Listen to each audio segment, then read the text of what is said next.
Hey everyone, it's Alison Heikkila. Thanks so much for joining me. I recently shared this card on my blog that was made with this gorgeous oak forest embossing folder from Spellbinders. It's stunning. So this main piece here was done with a roll-off print from a gel printing session. So when I use my gel press plate, I always have some scrap paper over here and I roll my brayer onto it, and whatever paint or ink winds up there. I don't think about it. It's just to remove the excess off of the brayer. And a lot of times those roll-off prints can become really beautiful backgrounds or die cuts or just pieces of things. So never discard them.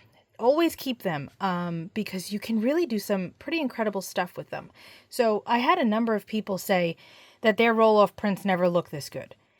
There's not any difference between my roll-off prints and yours, I'm sure. Maybe it's just because this card is finished that you think yours don't look this good. So I'm going to show you some of mine. We might make a couple of these. I'm not sure. We're going to see how this plays out. But I wanted to show you how simple it was to take a basic roll-off print and turn it into something really pretty like this. So I've got 3 here just because I wanted to show you a variety of things. So this one was done with Kaleidacolor inks, I think. There might be some other things happening too. But this might be VersaFine Clair. I'm not positive, but it looks like there's Kaleidacolor inks in here. It's pretty messy, but I see a lot of beauty in this too. If you isolate certain areas, like this right here is really pretty to me. It's textural. I really like all of the different colors in such a small area. There's depth and layers. So at first glance, it might be like, oh, what are you going to do with that? But once you cut things down, I've got this frame that my son printed for me on the 3D printer to help me isolate areas such as this. Like, look at how cool that is. The stripes happening here. There's a lot of cool colors. You know, like this, it's a little crazy. But when you frame it out, it's not. It can be really beautiful. All right, here's the next one. This looks like it's layers of acrylic paint. There's a bit of a texture here. And, you know, again, this is really pretty. You know, you've got this white area here, but you can cover that up with a die cut or a sentiment or something like that. Even this. You know, it's a little bit more subtle, but it can be really lovely. Then I have this one, which is very different from these other two because it's so dark. There's some other stuff happening here. But if we, again, isolate, look at that. That is super cool looking. And I actually want to start with this guy. We might get to these, I don't know. But I definitely want to start off with something with this because I think it's really cool. So again, we have this oak forest embossing folder that we're going to use. This is all on just copy paper. This particular roll-off print happened to be on regular cardstock. Sometimes I use cardstock, but 9 times out of 10, I'm just using copy paper. So because of that, I have some cardstock here that was in my stash that I'm going to use to back this because I don't want this to tear in here, and we're going to be manipulating it and whatnot. So I will back it with this. So we're going to cut this down, and then we're going to adhere it to that piece of brown and then move on from there. So I don't really want this edge here. I don't really want this lighter portion. So we're probably going to start it right at this line, and then we'll be able to figure out the rest of our dimensions from there. So I've got my trimmer here. We don't have to be perfectly lined up because it's just a roll-off print, so it doesn't matter. Looks like that's pretty good though. So that's our first cut. We want this to be 4.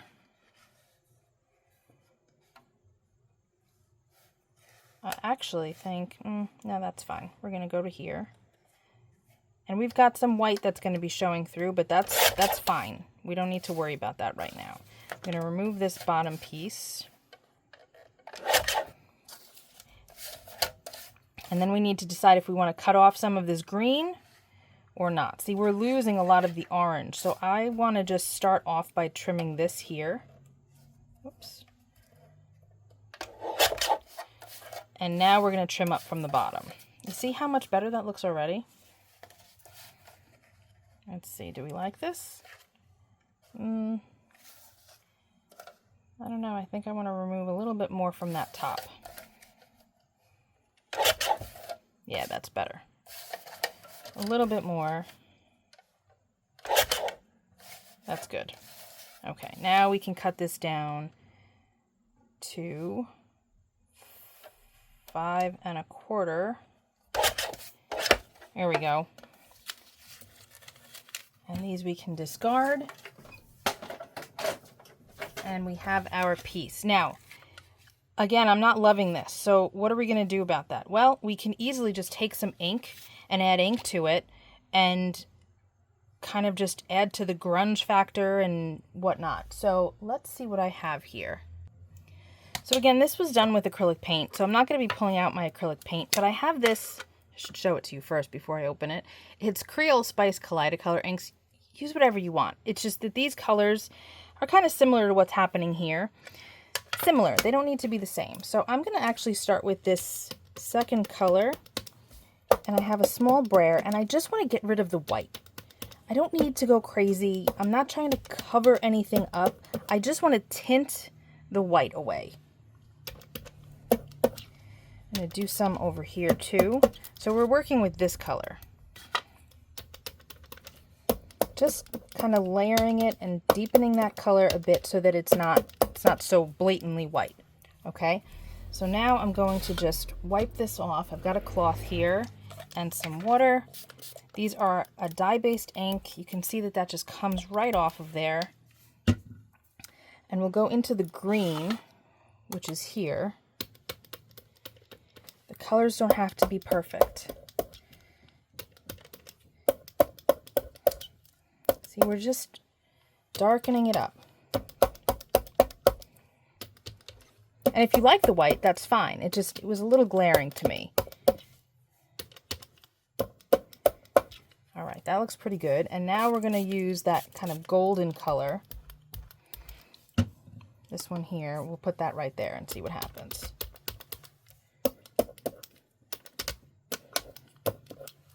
It's a little bright. I think we're going to dip into the second color.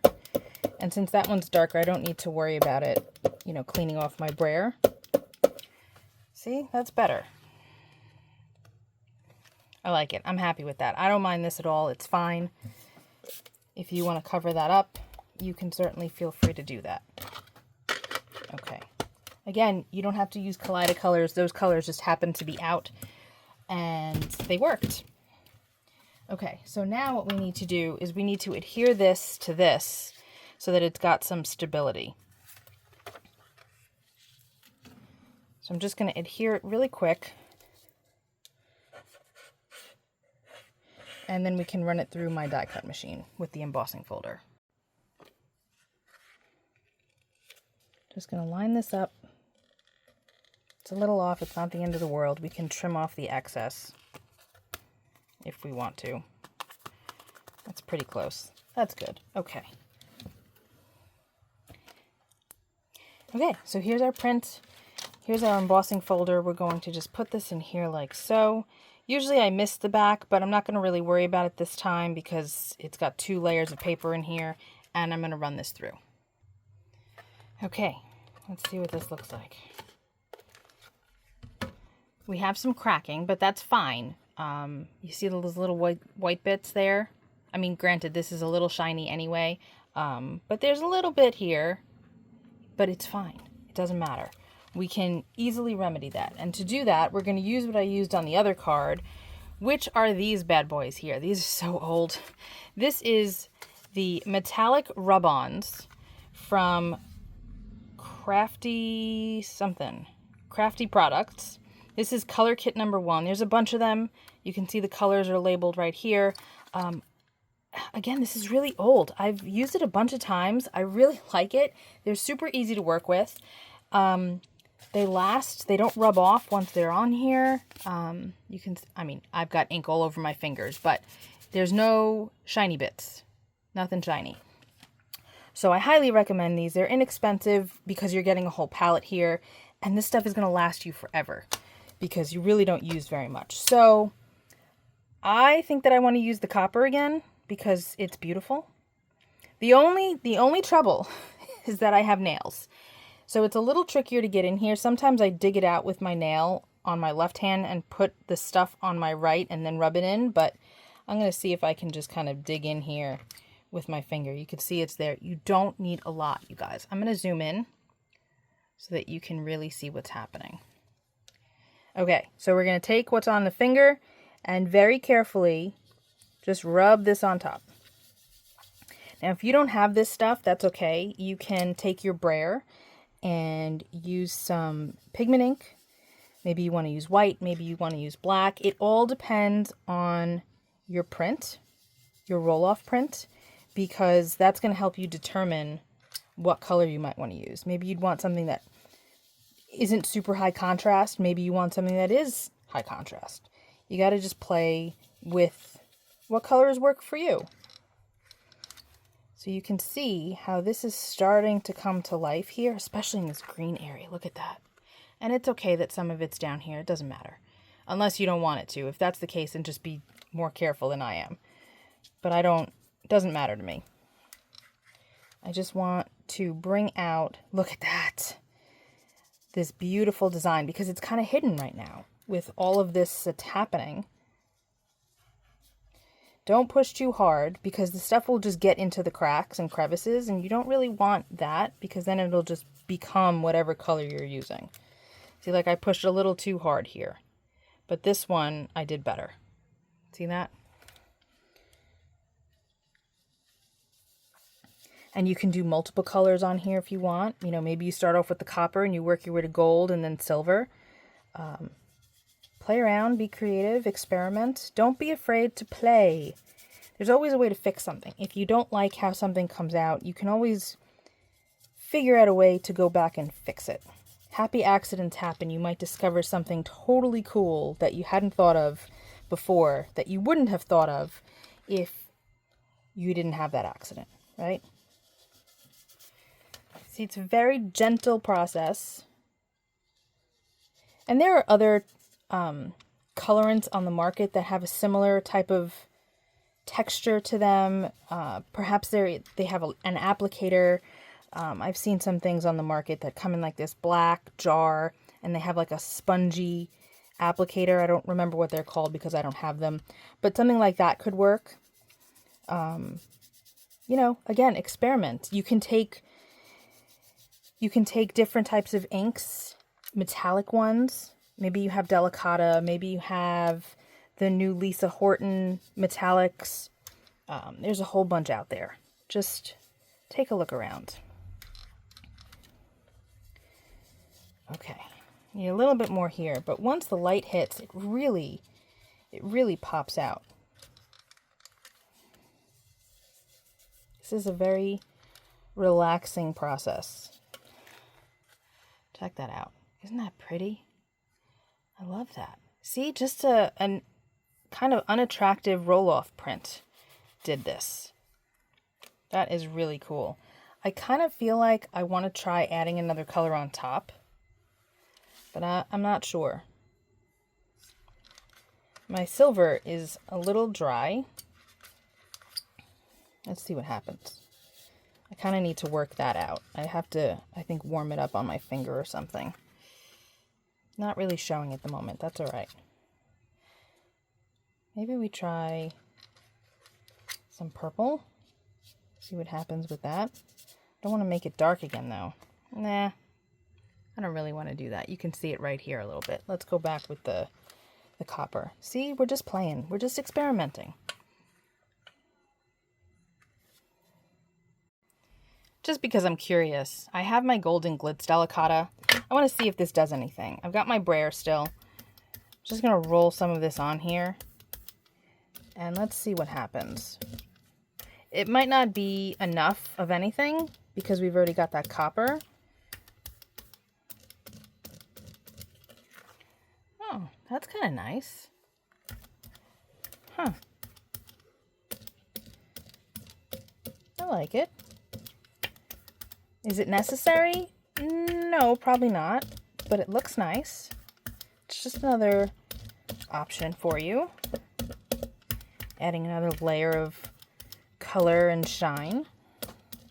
Now remember, this is a 3D embossing folder, So there's different levels of things. So this acorn is higher than this leaf, right? This leaf is even lower than those two. So don't try to hit everything with the brayer, because if you wind up hitting everything, then you've pushed your piece down too much.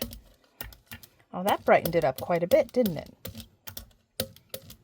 There are a bunch of colors that the Delicata inks come in. They're really stunning metallics. They're my personal favorite metallics of the ones that I've tried from various companies.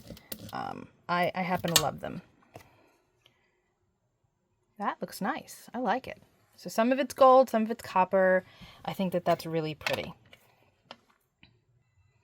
This came out really pretty. I did dry it with my heat tool because the Delicata inks are a pigment ink, and although it's not recommended to emboss with those inks because you lose a lot of the shimmer, it is a pigment. So you want to make sure that you dry it well before you move on to other steps.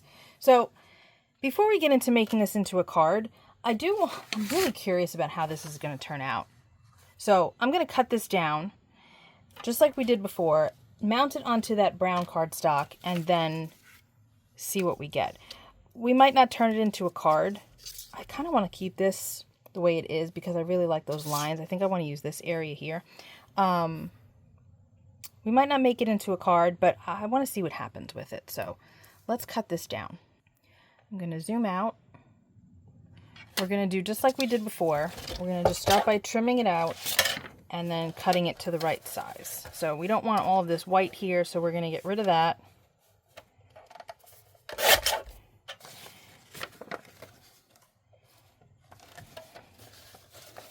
And I'm going to bring this to 4. Cut off this piece here. A little bit more. That's good. And let's see where this winds up. We're going to wind up losing all of this. So I think I'm going to cut this down a bit more, because I like the other side better. Yeah, that's okay. We'll wind up losing this. That's fine. Yeah, that looks good. Okay, and we still have this piece that we can use for something else. I mounted this onto the brown cardstock, and we are going to, again, run this through, and this here. What are we going to do about that? We're going to take what we had before. Hold on. Which is this Creole spice, and it might not be the same pad that I use, but I'm not real worried about it. I just want to kind of get rid of that white area there. And I'm going around the whole piece now because see that texture that I got there from the brayer? I don't want it to just be in one spot. We're going to wind up hiding a lot of it anyway, but that one area that was kind of wet and then dried, kind of funny, I didn't like. So this is better. Okay, I'm gonna run this through the die cut machine. Okay, let's see. Cool. Look at that. Hard to see if you're just looking at it like this, but when you bring it up close, it's really pretty. Okay, so let's try the blue this time. Do I want to use my thumb? No, not really. Let's see.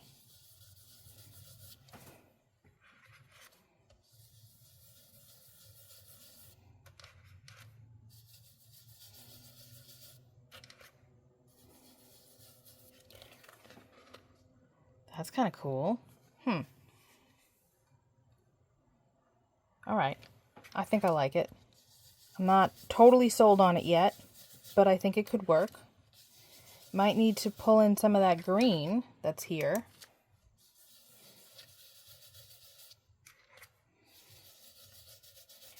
If you don't want to use your finger for this, you can wear gloves. You can maybe use a sponge dauber.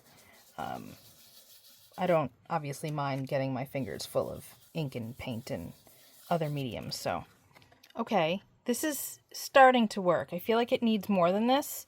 But I'm going to finish applying the blue and then we'll see what happens.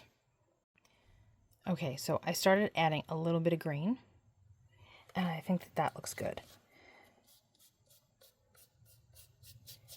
It doesn't have to be as solid as the blue, but I think it's helping it to stand out more.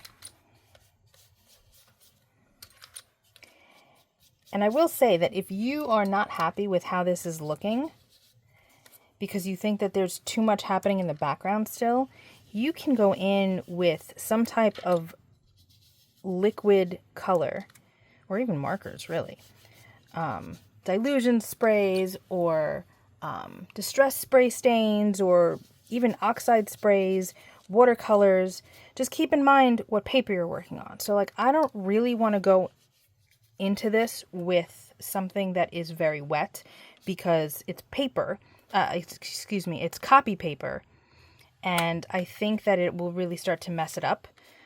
If it was on cardstock or watercolor paper, that would be different. But look at that. Oh, I like it with the green. I think that's cool. I do think I want to add a little something else, though. I do. Hold on. Okay, we're going to hit this with some Pinecone VersaFine Clair. I don't know. We're just playing, guys. We're just playing. Really lightly.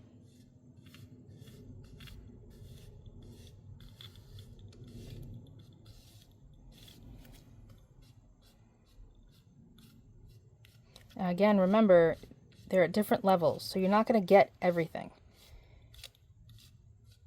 And that's okay.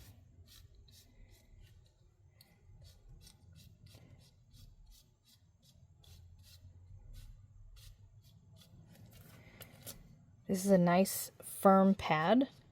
It's a felt pad. The white is totally normal. Don't worry about that. If you get any VersaFine Clairs and you see white, that is totally fine. But I think that this looks cool now. Look at that. Use your corners too if you need to. Like if there's a spot that it's like, it's a little lower than the rest of the levels that I've been hitting, but I just need to get that one spot, use your corner to get to it.